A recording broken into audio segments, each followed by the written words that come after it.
Hi, everybody. No technical problems this time. Just we have Mr. Putnam filling in, or let me, yeah, it's filling in for Jonathan. Or how would you say what you are doing, um, Mr. Putnam? Hello, everyone. Bradley Putnam from MPO staff. Jonathan Church has asked me to be the temporary facilitator of Zoom for the Advisory Council. I look forward to getting to know you all in this capacity. Thank you. Great, thank you, Mr. Putnam. And so, if you just give us the intro to the meetings, and then we'll do a round of introductions and dive right into the agenda. So this meeting is accessible to people with disabilities. The meeting is being recorded so that it can be posted on the Advisory Council's YouTube. If you all have the power to mute or unmute yourselves, if you wish to speak, please use the raise hand function and the chair will call upon you. If you have any technical difficulties, please let us know and we will do our best to address them. Thank you, Bradley. So yeah, let's start with a quick round of introductions. We have a shortest agenda, but every time I say that, and I don't believe in jinxes or anything, the meetings usually end up running about as long as they can. So we'll see what happens. So I will just call out names. So AC Fregoso. Hi, it's Anna Christina Fregoso. I'm with Boston Society of Civil Engineers. Thank you, Anna Christina. Yeah, I'm just taking names as they're popping up on my participants list here. John Seward.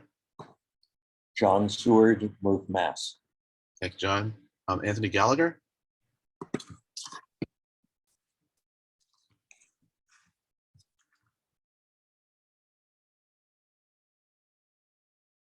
All right, we'll come back to Anthony. David Montgomery.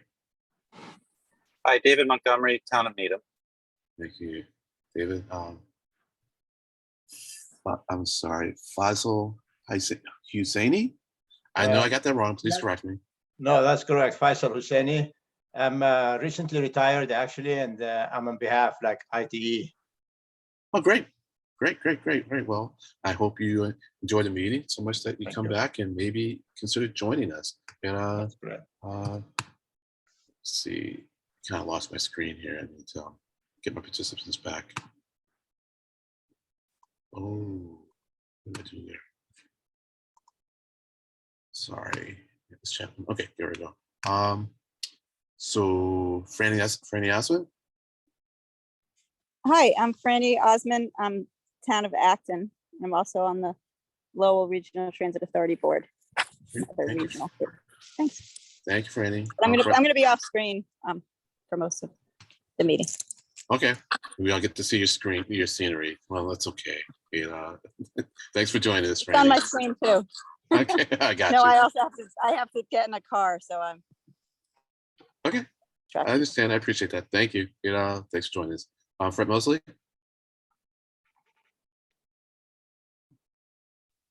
Yeah, Fred Mosley with the American Council of Engineering Corporations. Thank you, Fred. Yep. John McQueen. John McQueen, Walk Boston. Thank you, John. Logan Casey. Logan Casey, MPO staff. Thank you, Logan. Matt B. Yes, thank you. James Matz, Aeronautics, here on behalf of Denise Garcia today. Thank you. Oh, thank you. And Patrick Snyder. My name is Patrick Snyder. I'm with the City of Medford. Oh, thank you, Patrick. And Stella Jordan. Hi, Stella Jordan. I'm the Public Engagement Coordinator at the Boston Region MPO. Great, welcome aboard. Thanks for joining us. Back up to Anthony Gallagher. Hi, Anthony Gallagher, just a public attendee. Okay, great. Thanks for joining us, Anthony. And Shreleka Murthy. Hi, Shreleka Murthy. I am the Unified Planning Work Program Manager with the Boston Region MPO. Great. And Bradley has introduced himself, and Leonard Diggins, chair, and I represent the MT Rider Oversight Committee. And so, Mr. Putnam, you want to flash up the agenda for us?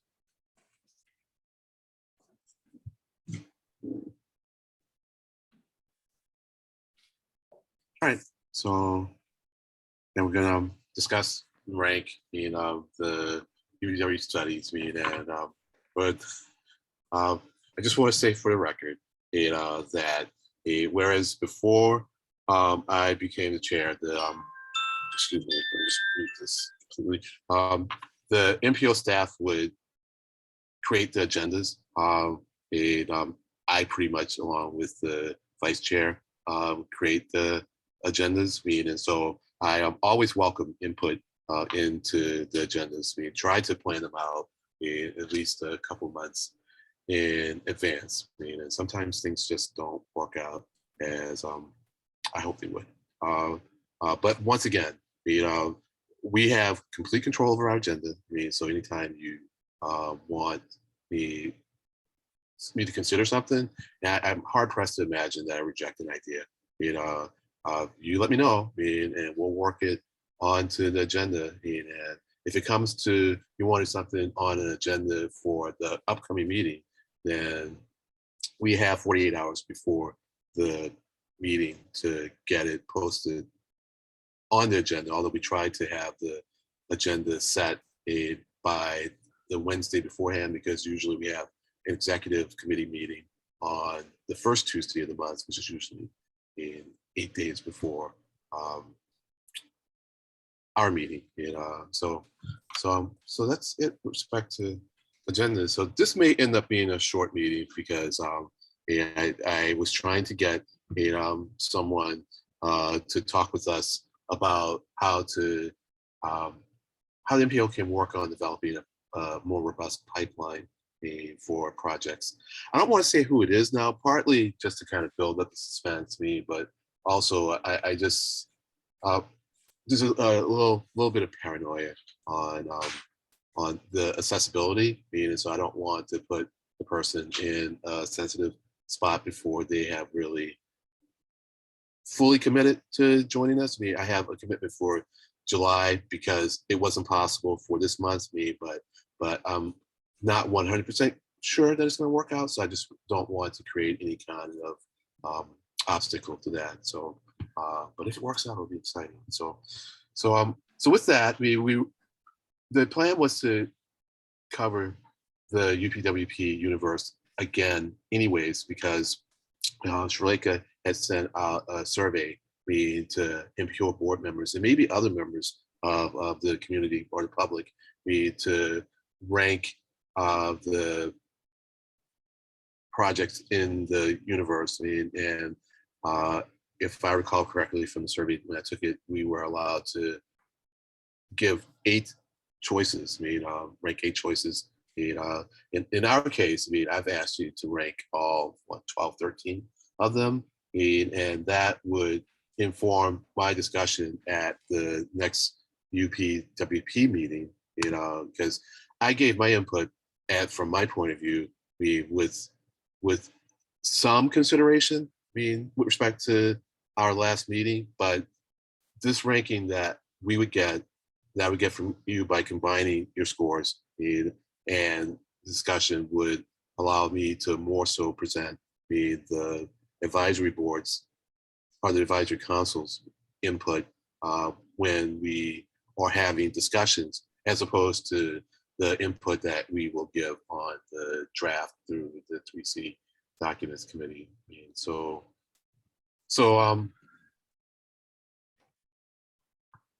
If you did a ranking and you want to discuss it, that's fine. If you want to email them to me, that's fine too. I can compile them and send them to Shaleka later on today or tomorrow.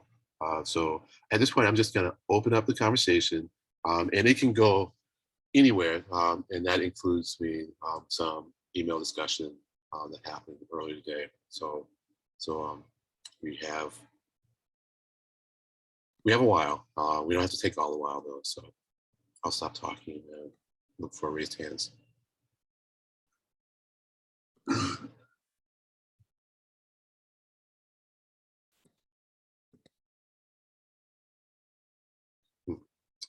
All right. Well, yeah. And Yeah, Freddie? I no, I should have done it electronically.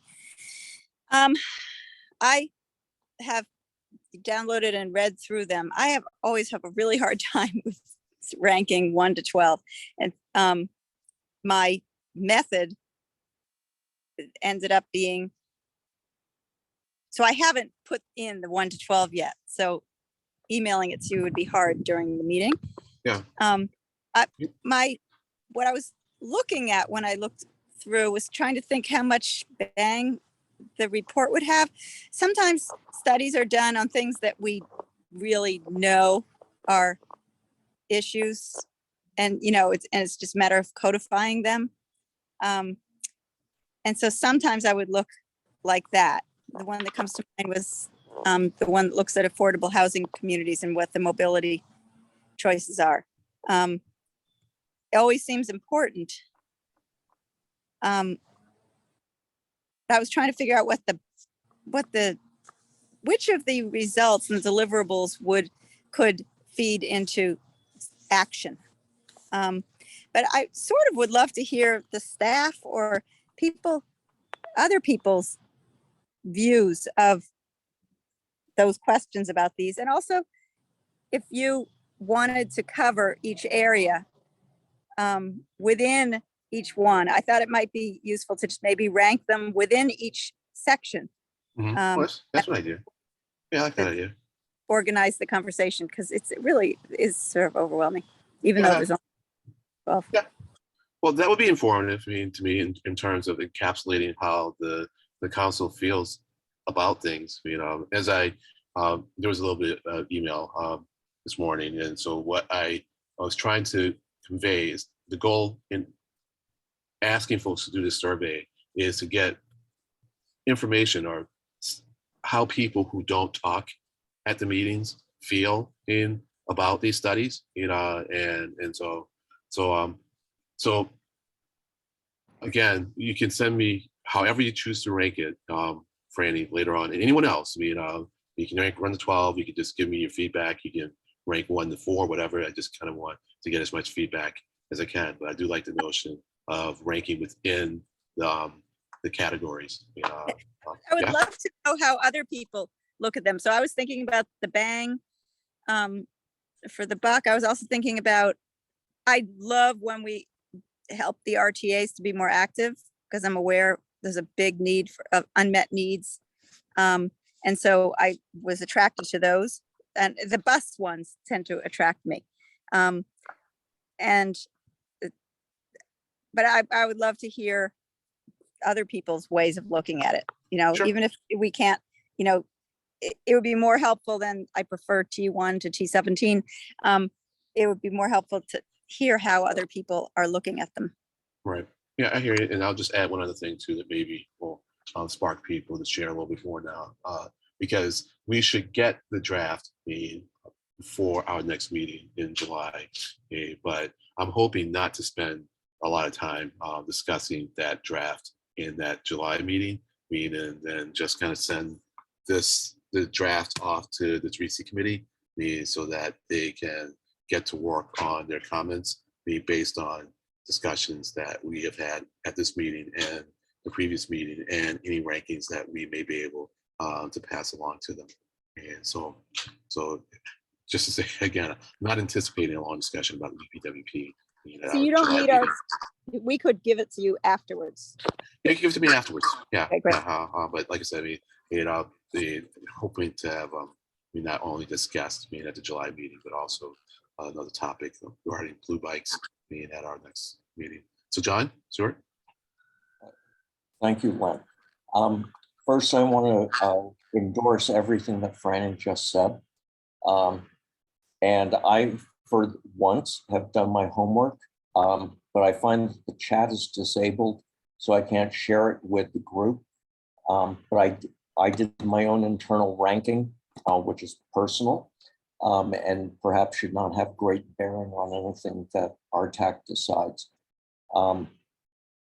Let me just interrupt a second. So Bradley, do you think you can make the chat enabled for all Yes, members? I can do that. Just a moment, great. please. Thank you. And John Stewart, please try again at your leisure.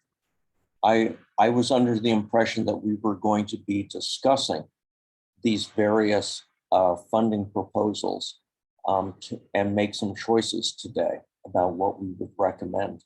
And frankly, you know, adding them all up together, I'm not sure it amounts to $2 million.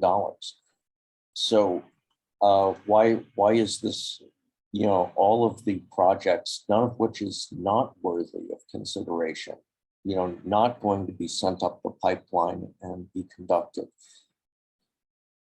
Because there are projects that aren't listed here, that do come out of the budget for the UPWP. Yeah, so there are what's the word for it? There are projects that or programs that are done every year that are automatically done. We don't consider them. Meaning they tend to be the more costly ones, like the corridor studies. They're done every year. And there's another category, and so they eat up a fair amount of the money available. So in general, I think we usually have on the order of $500,000 to spend. And we haven't gotten a final number yet, but we don't have the full $2 million to spend to these discretionary studies. Well, I didn't add up, you know, the total amount, and I agree with Franny that there is, you know, some bang for the buck to be determined. And in my own personal rankings, I think I was trying to prioritize, you know, both, you know, what was most economical to produce as a study, as well as, you know, what would provide the most real life, real world benefit, because there's some things that I would prefer as academic subjects. You know, I really want to know the answer to a particular question, but there's like a 1 in 10 chance that anybody would ever act on that sort of knowledge. So I tried to reflect that in my own personal rankings. But as I said, you know, all of these projects, you know, have worthiness to be pursued. So I'll leave it there. Okay, and so I take it you have thrown your rankings in the chat, or you will. Would you also be in a position to email them to me? Of course. Great, I appreciate it. It's an RTF file currently, so it's completely accessible and manipulable by others. Okay, great. And to the extent, as discussion goes on, you want to discuss your top priorities, or even the ones you think are the last, that'll be fine. Go ahead. I'm happy to do that, but I don't think they take precedence. Okay, that's fine. So I see John's hand up, and then I think we're back to Franny. John McQueen. Yeah, hi, good afternoon. Can you hear me? I'm not sure if my microphone's working. Yeah, can hear you. Oh, okay, great. I guess where do I start? Versus the past, I think our process and the UPWP is broken this year. Last year, we started, I think it was in the previous years, really started in February and March, going through an exhaustive, well, it was a lengthy list, but it was helpful. In fact, just looking at the 2022 fiscal year, it had 30 options for us to take a look at. And we, in our meetings, went through each one of these with Sandy and ourselves and discussed them. And I think we really had a better sense of what the real methodology was going to be, the scope, and its purpose and deliverable. But we went through each and every one of those at that point. We have not, I mean, seems like it's a pre-screened, preordained list of what the options were, because there are a number of them that were viable and discussed. And I don't know if they're on the recurring list or not, which we would know otherwise. But things like, and I think I mentioned this in my note to you, the future of the curb, which is not diminished in any kind of a sense of gaining useful information. It would encompass, let's say, some of the well, delivery services or some of the Uber services impacts and things like that, and even micro transit impacts on the curb, congestion, things like that, congestion pricing. I think is another one that was major on that we had. Looking at a pre-post of tip deliverable, what was the budget programmed and what was the actual delivered. Those were things that are actionable, and those were discussed, and I think there was a lot of favorability towards getting some sense of performance. EMU pilots, COVID recovery. So, how is this, how the travel habits from the COVID, pre-COVID, post-COVID, how is that going to impact the LRTP? What's going to be sticking, what's not? So I think we're being, I won't say, well, it's transportation, railroaded into a short list that's been, we really haven't had input in its entirety. So, and aside from that, I think some of the items in here, I mean, everything is worthy, but I think some of them should be funded and studied either by MAPC, BPDA, through the LRTP or MAPC again. Well, it would help. It would help. I think some of those that would come out in the discussions. Well, okay. And versus going into a ranking already of something that's a limited list, as if this is the proper list that we have to rank. Well, I mean, I did ranking because that was just the easiest way to ask for comments. Yeah. But I guess I shouldn't have limited my terminology to the word ranking. I should have just asked for input. But ranking would help me get a sense of how people prioritize things. But for instance, you say that something should be done by other entities.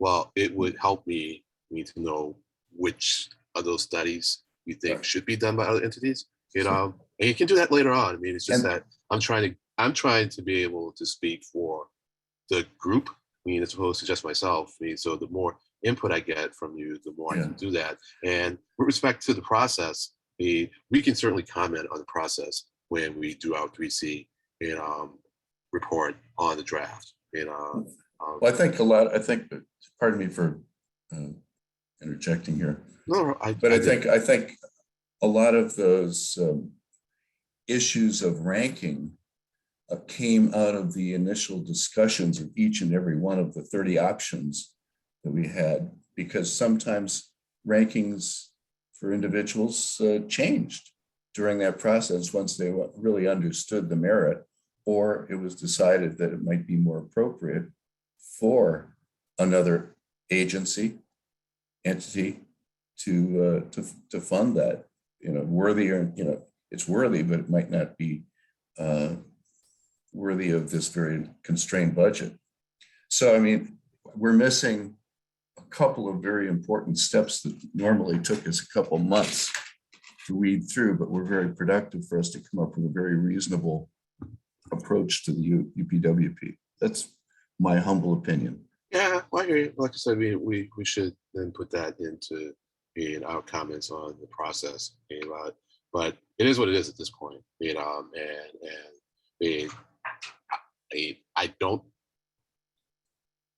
I got the impression from Sandy when he talked to us initially, was that the suggestions that they got for studies lent themselves to being combined. So I think some of these are a combination of ideas that they got and they kind of formulated a study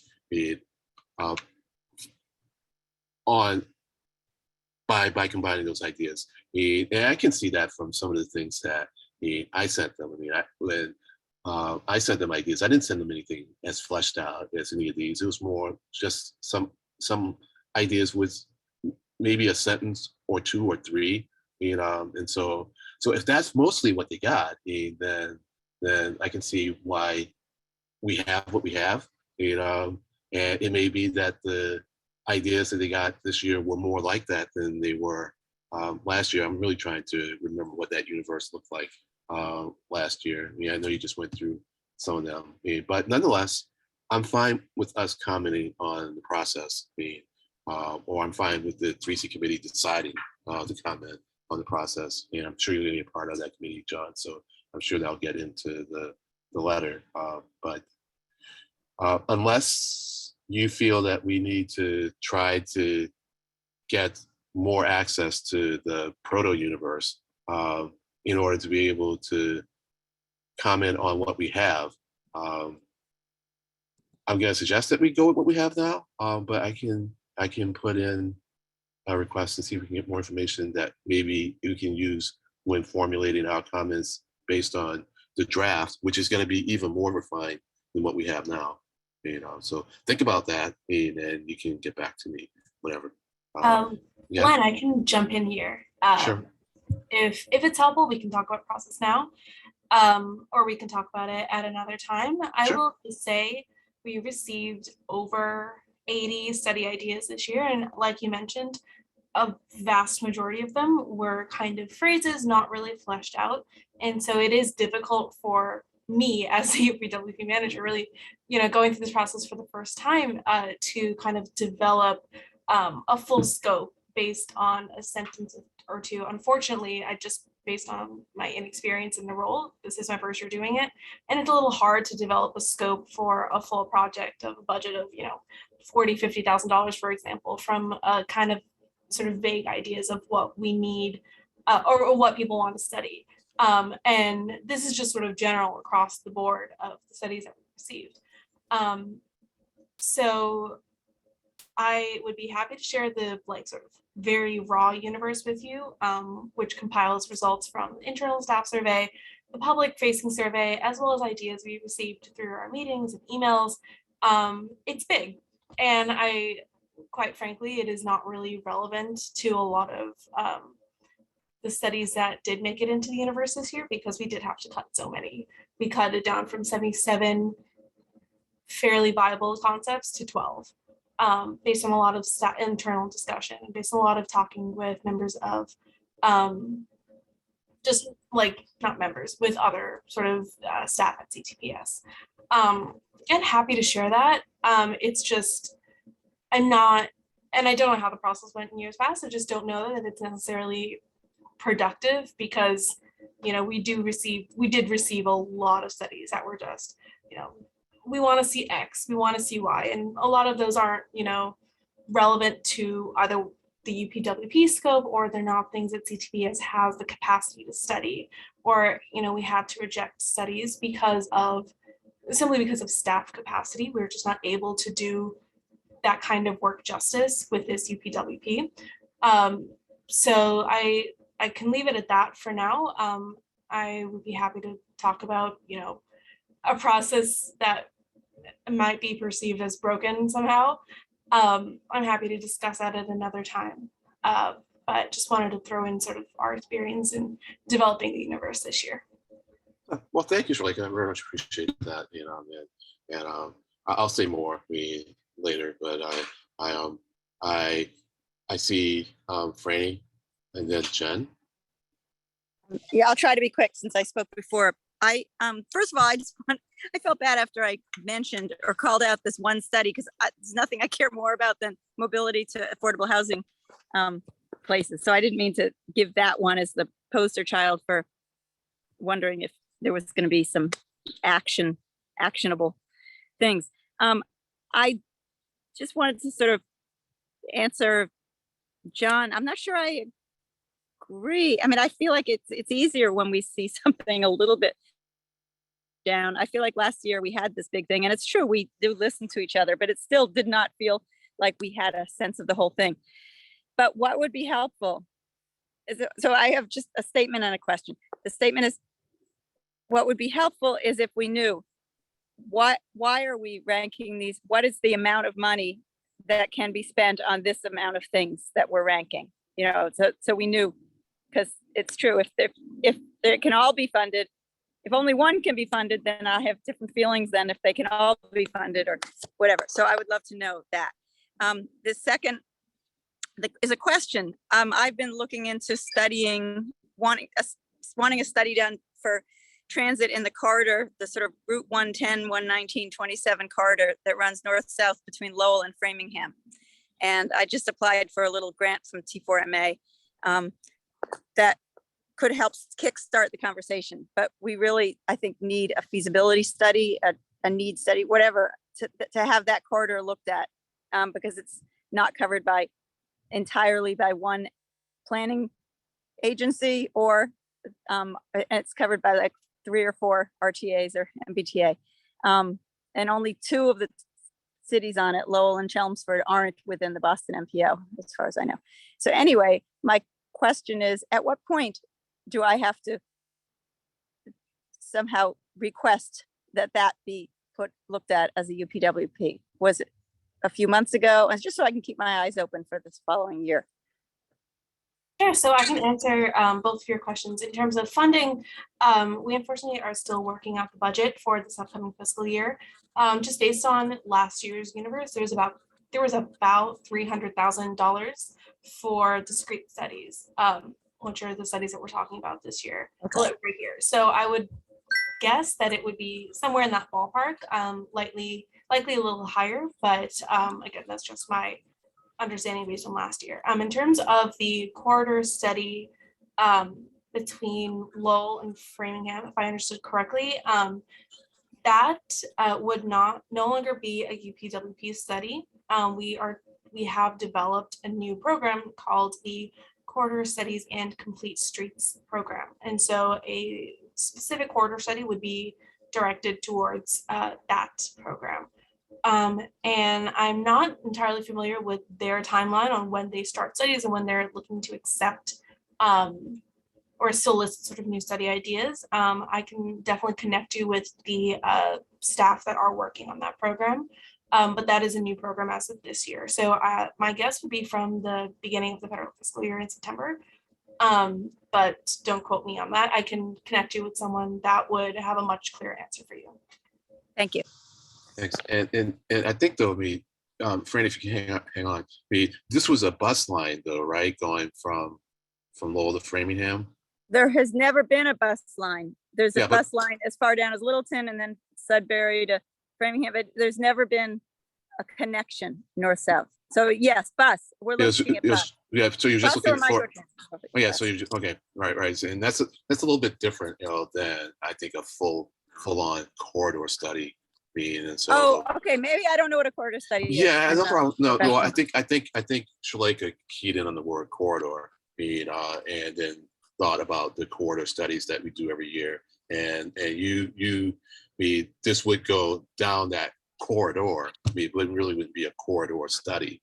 And so given that perspective on her question, Shaleka, is it too late at this point to make a suggestion for the universe, or and that's fine if the answer is yes. If it's not, then maybe she could work on trying to flesh it out for inclusion. For this year, unfortunately, it is too late. Okay. I'm looking to bring our sort of final suggested studies to the committee next week and to complete a draft by June 30th. So unfortunately, it is too late for this year, but I believe we start outreach in around October, November for next year. So if this is something that you want to talk about for next year, I'd be more than happy to connect. Okay, so if that's true, then we can't look at this next month because our opinions won't be in the opinion. It won't get to you on time, right? If you have to, by June 30th, say which studies will be done? Yes. So I'm sorry, I'm not sure I understand your question. Well, I thought, Len, I thought you said that we could, over the next month, develop our letter about which studies we support. But it sounds like the studies are going to be requested earlier than that. Well, so we will get the draft report, before our meeting in July, and then we'll have until the deadline, I guess, until maybe the end of July, whatever, to get our feedback through our 3C committee, 3C documents committee, to the EPWP. Hold on, I can let him off the leash. So I will be taking input from folks so that can be used to inform my discussion in the UPWP meetings, and also we can use it to inform how we respond through our 3C documents committee. And did that make sense, Franny? Sort of. It doesn't matter. It makes sense, sort of, as much. I mean, once we have a letter and we're saying something, then if we say we think this study is more important than that study, those studies are already in there. As Shirleka, I don't know how to pronounce your name, Shirleka. I'm sorry. Shirleka. She might have already submitted it. So anyway, it's not a big deal. I'm not getting the feeling that we should be too careful about which studies we like and which studies we don't like from here on. I don't know. Well, I think I'm trying to see if I really understand. I mean, the draft letter that we're going to support will already have a set of studies in it, right? And if our favorite study is not in it, it's not going to do anything. So like if we say, hey, we all loved, everybody ranked this, everybody wrote to Len and said, we all loved study number 17 and that wasn't in it. Can you put it in it? Not at that point. That's sort of what today is for. Right. Okay. So that's what I thought before I came. And so then I thought we had a little more time, but I think I understand. Well, you do have more time until she, creates the draft. And so, okay. So you'll give her all of our comments before you create the drafts for right? Yes. So we have today, next Wednesday, I'm presenting to the committee our staff recommended list of studies, which is going to encompass as well the rankings provided by members of the committee, because I sent out one for the committee, one for staff.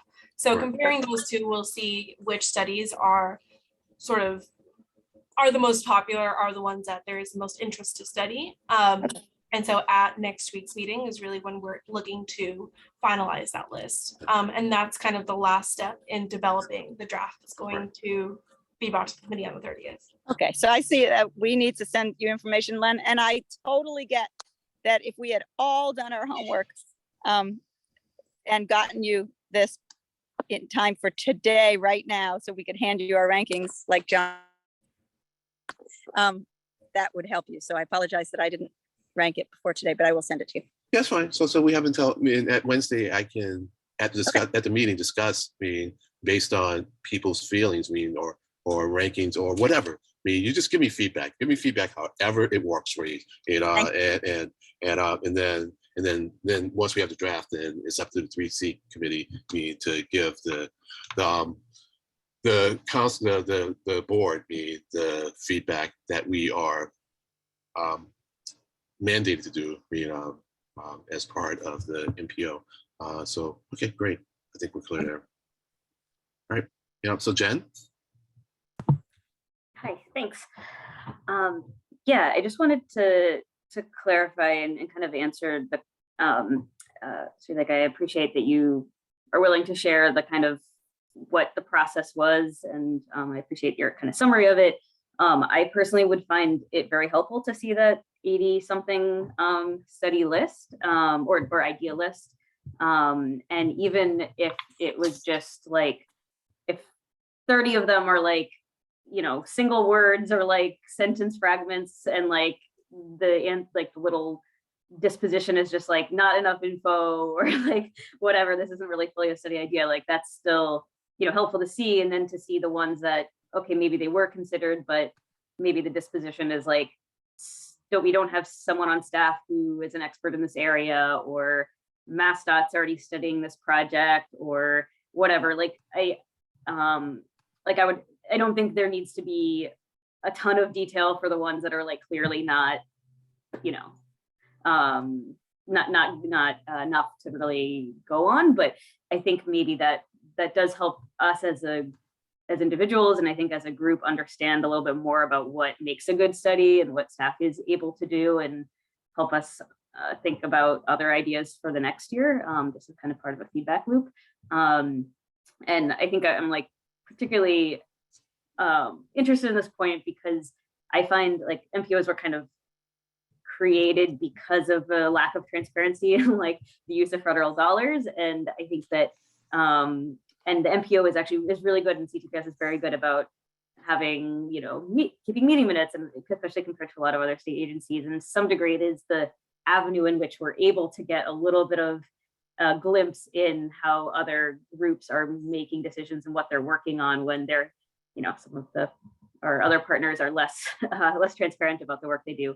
So I just wanted to kind of respond in that. I think that would be really helpful. And then maybe a suggestion for next time is that it sounds like you received like a large mix of different types of input, some just, again, sentences and fragments, and then some like actual, like, here is a full study idea. Maybe there might be a way in which like there could be 2 rounds of like input getting, and like the first is like more like, here is some, you know, send any ideas, and it can be like, and then another round where like you share back, okay, here are all like the random things we got. Now, if you really want a study to be considered, like we want, like staff is going to take that like input that was very amorphous and propose some studies that it's excited about. But also if members of the advisory council or a member of the public wants to actually put in the work and like formulate an actual study and like something that could have legs, like they could have the opportunity to do that too, and to take like, so anyway, just some thoughts about process. And I know this is your first year and like it's a lot, so I appreciate you working through all the messy and yeah. And thank you so much for your comments. And I just saw your email, so we haven't forgotten about you. Jonathan has been out today, so we are working on like kind of cleaning it up a little bit with those notes. And I believe either myself or Annette or one of us is going to get back to you with the spreadsheet. What I'm also hearing is that maybe there hasn't been like a clear way or a bit of clarity on like how studies should be proposed, because from my own experience, like if I didn't get an understanding of what the purpose of the study was when it was proposed, I kind of automatically was like, well, we can't do this because we can't read their minds of like what they wanted to see done. So would it be helpful, I guess, for us to put together some kind of either like handout or have a bit of like a workshop or a seminar kind of thing, like this is the kind of things that would make your study proposal successful, or at the very least, like this is what helps us when we're making a decision. Would something like that in the fall during our sub-regional outreach be helpful to folks? That would be fantastic. Yeah, like a little like one pager on like what makes a good UPWP study. And then maybe if, I don't know, we used to have like office hours, but if there was a way that people could like a little time that they could meet with you, be like, hey, this is the idea, like you workshop this with me or something, just get some feedback on a proposal. And would certainly help us, on the advisory council who are proposing studies, you know, because partly you don't want to like head down that road, you know, if there's not going to be any payoff for it, you know, and it doesn't necessarily mean that, you know, your study's going to get picked, but you just don't really know, if it's going to even be considered, you know, even if you've kind of done put in like a substantial amount of words, you know, so having a clear sense of what at least gets you considered would be helpful, you know. But I think Jen made a good case, you know, for to the extent you can share with us the proto universe, you know. I think enough people here are curious enough that we'll take whatever you'll share. Yeah, and when it comes time, or when it gets closer to the fall, when we start doing outreach for next year's UPWP, I would be happy to work with the council or Jen or whoever wants to sort of share input on like what kind of framework would be helpful. If it's sort of 1 hour conversation, or if it's a guidebook, and just like here's what we need to see at the very least to get a better understanding of your project. I would be more than happy to work with you guys on that. I think that would be really helpful for everyone. Good. Well, I see that as a good outcome, of this conversation. Because sometimes, it's only when the process has gone on a ways that you realize, oh, it'd be nice if we did this. And you can't affect the current cycle, but you can certainly affect the next cycle. You just have to think longer term.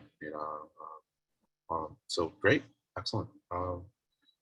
Well, I'm not seeing any other hands up, and just to emphasize, one of the advantages of being on the council is that you get to have more input into the process, and so now if you want me to be able to use your input for next Wednesday's meeting, please try to get those comments to me by next Monday or Tuesday. Next Wednesday morning might be a little tight for me, and then when it comes to our report or our comment letter on the draft, so the draft comes out when at the end of the month, June, Shaleka, and we'll have until when to get our response in? So I'm presenting to the committee on the 30th. Okay. And then at that point, we will ask the committee to bring it to the MPO board. Right. On the July 7th meeting. And so at that meeting, we will ask the MPO to open it for public comment. Right. And then they'll be open for how long? 3 weeks. 3 weeks. Okay. So then that's pretty much the end of July. So then I have a good sense of when we should have that 3C committee going, so we won't try to pull together today because it's not really on the agenda, but just think about it, folks, know that come next meeting, we're going to want to have the people on that committee ready to go, because you'll probably just have 3 weeks or so to get the letter. So with that, we're going to move on to chair's report. Let me see what else is on old business, new business. Okay, I got it. So if you want to drop the agenda screen, Bradley, that'll be fine. We'll have bigger Hollywood squares for everyone. Sorry, Len, did you say stop sharing the agenda? Yeah, you can stop sharing. Yeah, thanks. And so I'm going to keep this a little concise. There might engender some conversation. We essentially approved the TIP, the 23-27 TIP, and one thing that I would like for us to try to work with the board to do is to figure out how to give us more time to consume public comments, and see how that affects the description of a project, because there was in one case, I thought a really good, lengthy public comment on a project. I don't remember the exact project, and I would love to have been able to have a meaningful, lengthy conversation with CTPS, or CTPS at a minimum, the staff at a minimum, and maybe even other colleagues on the board about those comments. And I was fine with going ahead and approving of the TIP without pushing the issue on the assumption that staff had already received these comments and had responded to them, or at least assessed them as not requiring that the board reconsider the inclusion of that project in the TIP. But next year, I would like to not have to just rely on that assumption. And so I will most likely have a conversation with Tegan to get a sense of how we can get the public comments sooner. If nothing else, it'd be good if maybe the board was getting the comments in earlier rather than later. I think they're all compiled, and Matt does a good job of compiling them and explaining them, and then we get them posted we get them when they're posted to the MPO's website. I know there are probably some open meeting law restrictions, so I'll see what can be done, and then it'll help me perhaps more reasonably make a proposal to the board. But I'm not going to make that proposal without coming back to the advisory council first, and us fleshing this out some more. So that's going to pop up on the agenda soon. If not in July, then probably September. So there's that. And then another thing is that I am starting to work with the MBTA advisory board to try and find us some more members. So I want to piggyback on their effort to find more members for the MBTA advisory board to find either the same people who want to maybe participate in our organization or additional people. So I haven't forgotten about that, and hopefully work with Scott, the vice chair, whose role it is, as dictated by our bylaws, but it's really matter who can do what and when. That determines what gets done. And so if any of you want to join in that effort, you certainly welcome your participation. And so I see Jen's hand up.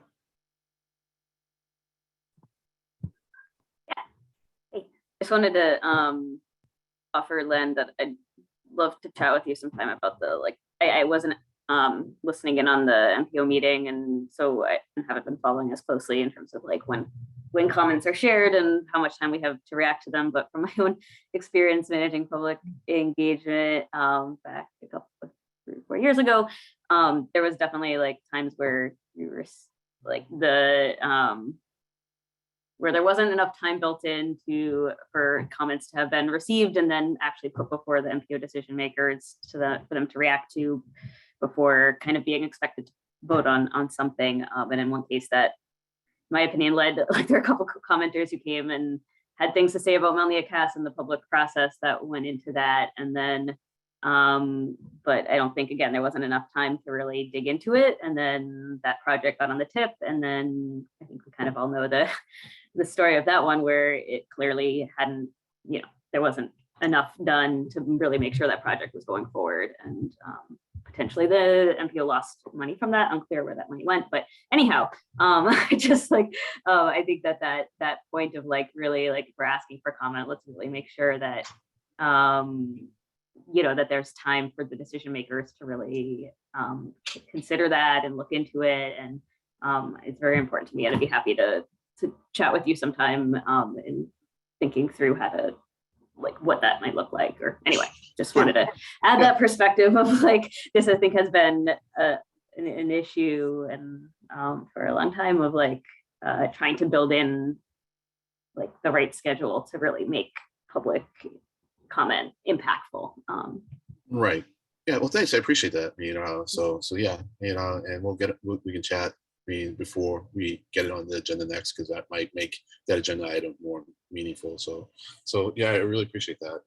Because we can figure it out. I think sometimes what we figure out is that there just isn't enough time to do things based on the resources that we have and when things are due. And so if you can only get the draft report out by a certain time, and you're constrained as to when you have to sign off on the draft, and that does leave a limited amount of time for written public input. I think people are assuming that people come and talk with us, but I just really want to get a better handle on that, and then we make it such that when we do get these written inputs, that we are able to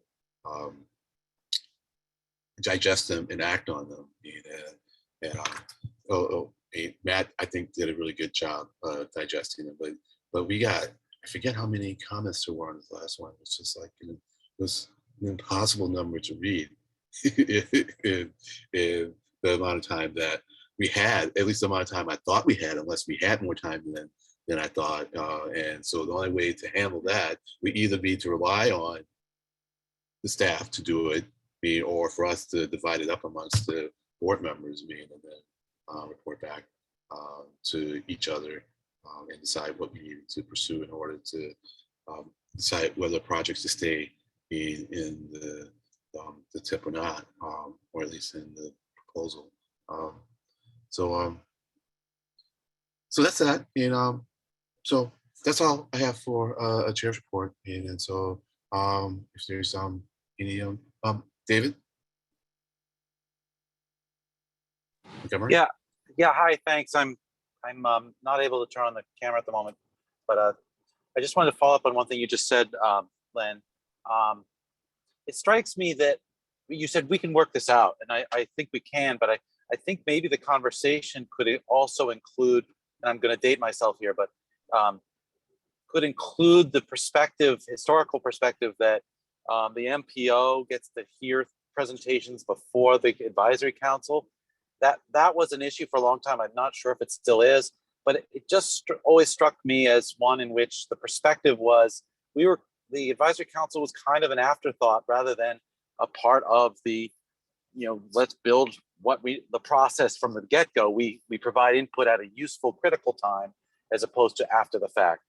And I think it should all be part of the same big picture conversation. Yeah, but we did get to make input before the draft came out this year, right? I mean, I made sure of that, and so we found the point. We actually had to. Do we have to have an extra meeting? I forget what we did, but we got in front of the draft, and so we didn't. Yeah, it wasn't only the 3C document letter that was our input. We got to make some input before the drafts came out, and so I think we solved for that. But having us get access to the public input on the draft is really what I'm getting at now. And how do we, get that in a way to follow up on those comments and see what input they should have on the draft. And so, are you seeing the distinction I'm making, David? Yeah, I see the distinction. I'm just sort of trying to reinforce the notion whenever I have a chance to weigh in that, hey, we should be partners here, and we should be seen as useful at a time before decisions are made, and that's a consistent message throughout the process, not just in this context, but throughout. That's all. Yeah. I think what we did, I'll have to go back and look. I think we had an extra meeting in order to get in front of the process, because year after year it seemed like, because of the timing of our meetings, we weren't able to have any input until after the draft came out, and I think we had to have an extra meeting so that we could make our comments before the draft came out. And and we can work on that even more, meaning we can figure out how to not only have the meeting before the draft comes out, but how to maybe be more vocal in that meeting, or maybe even submit written comments ourselves before the draft comes out. We'll work on it. And so I take your advice or your comment to heart, David, and try to do more. So I think we'll go to new business, old business. Not seeing any. And I know that we're still having some problems getting the minutes available to us. Jonathan's working on it, and so we're going to get our page on the website updated. And so that's all I think I have for this meeting. So if I can get a motion to adjourn and get 14 minutes back. Mr. Stewart gives the motion to adjourn. A second for anybody? Thanks, John's hand up. The second, I'm not sure. Who? Who'd you say, Jen? Oh, John Sue had put his Okay, all right. up, but I didn't know if that was a second or not. No, that was a motion, you know, so a motion for John, we need a second. Second, James Matz. Oh, I don't think you remember, are you? Oh, no, I'm sorry. Denise. Yeah. Oh, sorry. No problem. I don't think So- I am technically either, so. All right, so Dave Montgomery, there we have our second, and unless there are objections, we are done. You know, so thanks, everybody. Thank Get those you. comments- Get those comments to me, please. Thank you, Leica. Thank you, staff.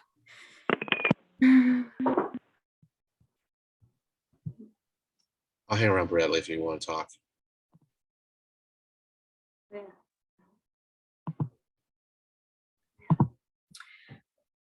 I just wanted to say thanks, Len. Oh, you're I appreciate welcome. your effort to have our input like be impactful. Yeah. I mean, I forgot the maneuver, you know, but I think it was an extra meeting. It's funny. Yeah. And did the state go ahead and force the MPO to have like 21-day comment periods? Because I know that was a thing when I was there. Because like if you're only 21 days, then like groups that only meet once a month can't. Yeah, I know that was an issue because I remember me resisting that too. I ended up voting for it or whatever, not protesting anymore because the rationale was that you have a lot of other points at which you can input into the process where it's more meaningful, you know, so that we can shrink that back. You know? But I think the deal, and this is kind of the problem, is just that if it is essentially baked at that point, then I think we should make the expectation that your comments are going to influence how we select future projects, you know. Now, if you're commenting on a project that's going into the 5th year, then you could say, well, we have some time to change that project, you know, and that would be legit, you know, that you would change it. I mean, I guess it can't be changed so much though that you change the expectations of the proponent, because the MPO's policies currently is that once it's in the tip, that's the project. that's but we're keeping it. It's more so that we're keeping it, you know. And so you can change it somewhat, but you're essentially keeping the meat of it, because that's pretty much what the proponents have sold me to their communities. And I get that too, because a lot of times the communities have had town meetings about it. Various other things. They committed a lot of resources to it, and to say we're not going to do it after you put it in the tip really does them the service. So I think it really comes down to like, what do public comments really mean? So, Yeah. Or making it clear, like, 'cause I know some comments are, you know, about the worthiness of a project or not, and then others are about like the specifics of the design, and the MPO really doesn't have a whole lot of control over the design. But I think like making that distinction clear, or being like, okay, like you can comment on you can say whatever you want at an MPO meeting, but like this is the process by which we share those design comments with the municipality, but ultimately like you got to take this up with these people because they have right. And that really was me. Now you're kind of jogging my memory about the one that had a comment, because it was like a 3-page comment, and it was really good. It was really good. And it talked about the design, you know, and I was like, and I thought they brought up some really good points about the design, and I was thinking, well, we need some time to process this. And I was hoping, as I said in the meeting, assuming that those comments had been made at some point early in the process, and that CTPS or the proponents had decided, well, we've resolved these. And sometimes you can resolve it enough that you want to move forward. But when you have two sides that are opposing, one is going to be happy and the other one's not. And they're going to go, well, you didn't listen to us, or you heard us, but you didn't do what we wanted. And they are coming at us again as the last resort. I get that. But it'd be nice to know where that letter fell. Was that the first time we were seeing it, and anyone was seeing it? And if so, then how do we handle it? Go ahead. Yeah, it always felt weird to me that I don't know if it's changed, but like when often people would make public comment and then there'd be no official recognition of any, there's no response to it. They just like say it and there's like, okay, no context and Yeah. no whatever.